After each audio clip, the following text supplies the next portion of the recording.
première édition, la première rencontre. Tout s'est bien passé. Nous sommes contents. Nous avons respecté tout ce qui avait été prévu. C'est vrai qu'au début, il y a eu une modification au niveau du programme. Comme vous le savez, il y a le président de la République qui a modifié le programme parce qu'il fallait aller à l'aéroport donc l'accueillir.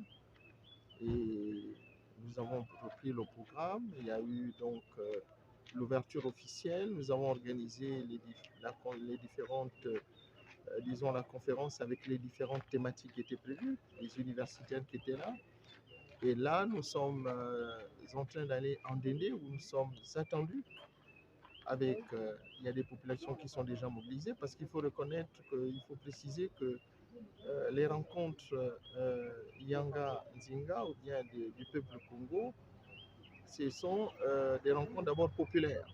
Donc là, nous allons en Ndendé, il y a des populations qui nous attendent et nous avons une référente qui est sur place, Sidonie, qui travaille sérieusement, qui avait même tout fait pour que, avec le soutien donc du maire de Ndendé, qu'il y ait un jumelage entre la ville de Ndendé et puis la ville de Yanga. Donc, sinon, en gros, pour répondre à votre question, tout s'est très bien passé, voilà, pour ne pas dire parfaitement.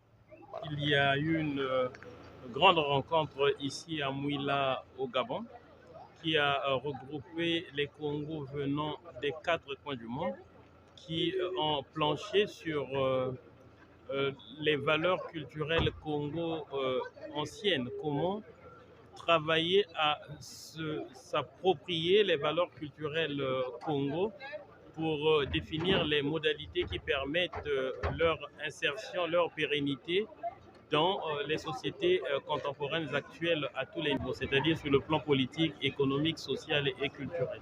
Alors, la particularité, c'est, de mon point de vue, d'abord la forte participation des Congos de la diaspora, notamment ceux qui sont venus des États-Unis et du Mexique et d'ailleurs, qui ont manifesté la volonté forte de vouloir retrouver leurs origines, mais également de s'associer aux Congos qui sont restés sur le continent africain pour voir dans quelle mesure on peut réfléchir pour impulser des dynamiques qui permettront au monde, à l'humanité, de vivre de manière beaucoup plus paisible, de manière beaucoup plus juste.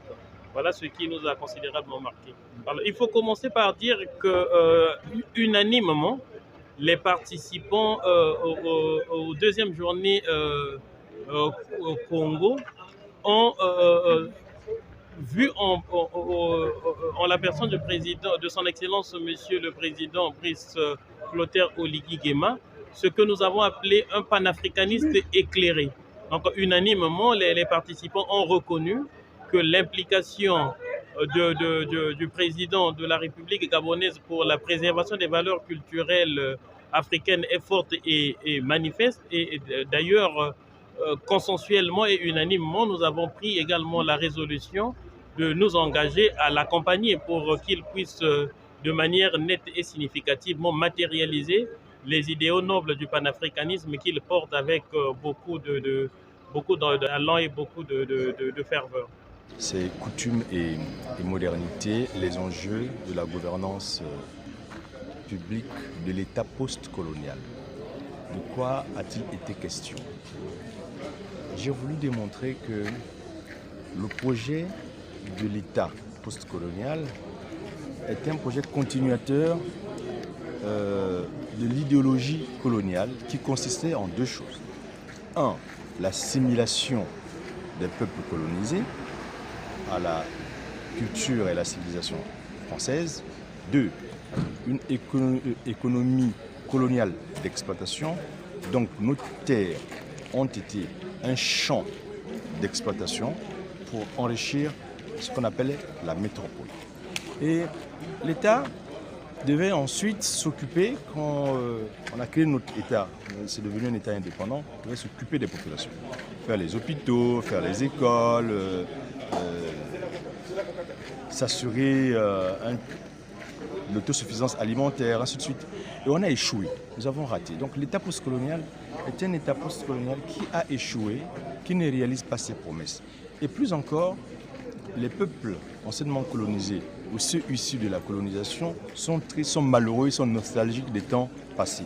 Et donc je dis, si nous sommes malheureux dans l'état postcolonial et que l'état postcolonial a échoué, il faut probablement regarder ce qu'il se passait dans la coutume. Est-ce que la coutume ne peut pas sauver nos manières de vivre ensemble, nos manières d'organiser l'État?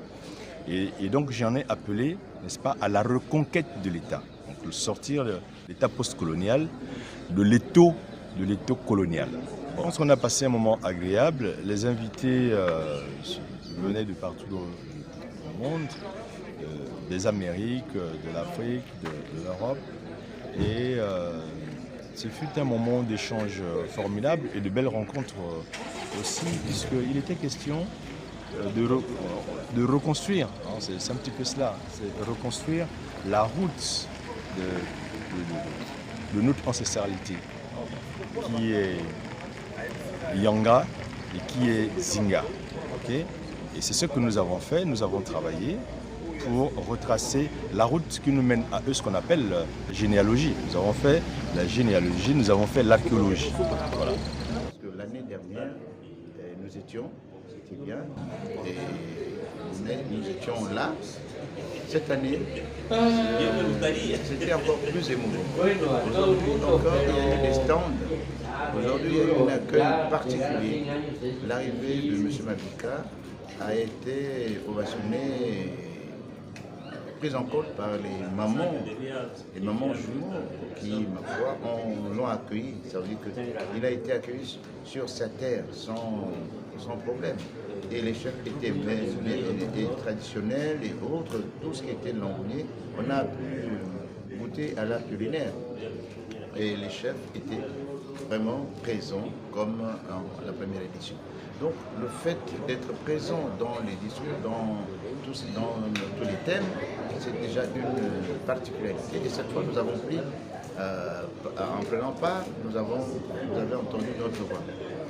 Ça veut dire que là, nous les chefs, nous sommes déjà pris en compte depuis notre rapport dans la construction et le développement de notre pays. La rue est baptisée. C'est déjà une reconnaissance et Mouila, une fois de plus, rayonne de par le monde.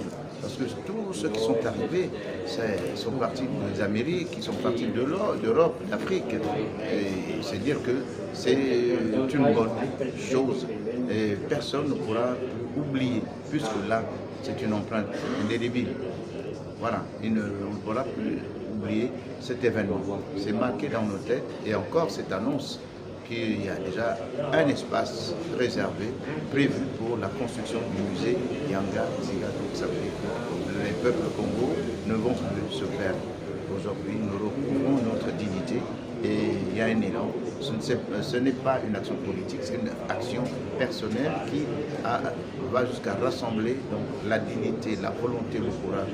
Ce sont ce que nous recherchons pour que nous puissions repartir sur de nouvelles bases.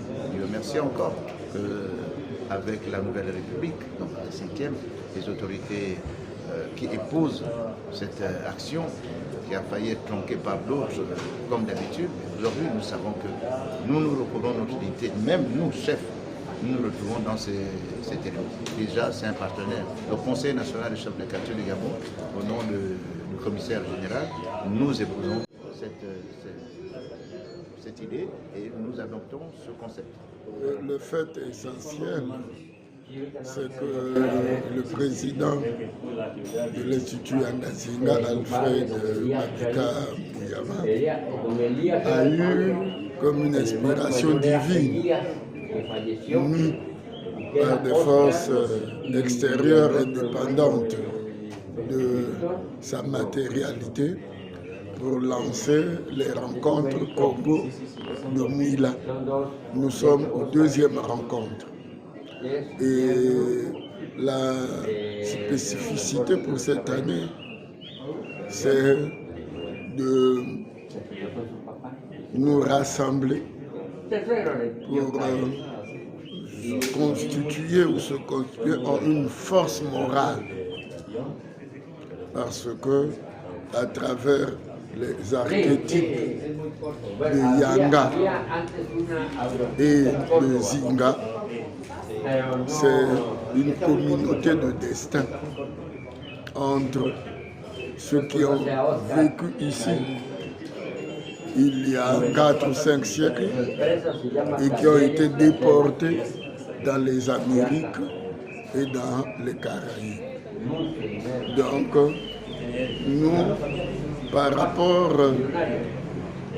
aux Indiens qui ont été exterminés en Amérique, les Africains qui ont été déportés ont gardé leur culture et leur force, donc la résistance face à ce phénomène de la traite des esclaves.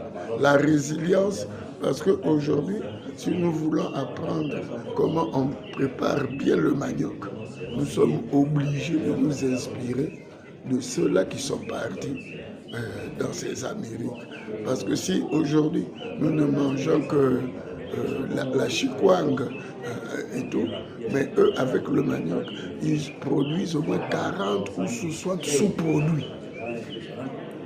Donc c'est une résilience.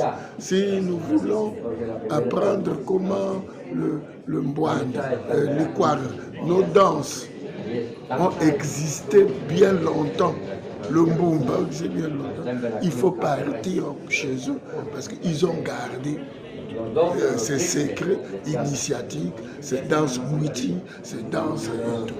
Donc la résilience. L'action, c'est qu'aujourd'hui, lorsque nous nous retrouvons aux deuxième rencontre au Congo, il faudra que nous nous partageons cela et amenons vers l'action. Et l'action la plus concrète aujourd'hui, c'est demain nous aurons un musée qui va représenter toutes les cultures de tous ces peuples-là qui sont dans le creuset